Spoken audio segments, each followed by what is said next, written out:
Tahimik ang gabi nang subukan ni Mara ang bagong laruan ng kanyang anak, isang plastik na mikropono na nagpapabalik ng boses. Sa una, masaya siyang sumigaw, "Naririnig mo ba ako?"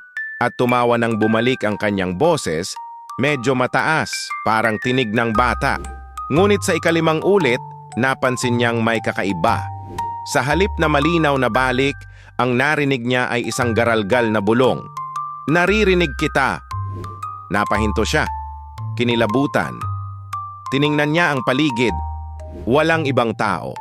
Muling nagsalita si Mara, "Sino ka?" Ngunit mas naging malabo ang tugon.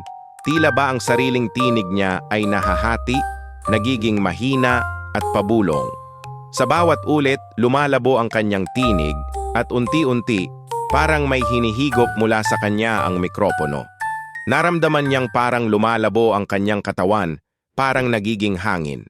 Sinubukan niyang sumigaw, ngunit wala nang lumalabas na tunog. Sa salamin, nakita niyang unti-unti siyang naglalaho. Sa huling saglit bago siya tuluyang maglaho, narinig niya ang sarili niyang tinig, hindi na kanya, kundi isang malamig at banyagang bulong. "Ako na ang naririnig nila ngayon."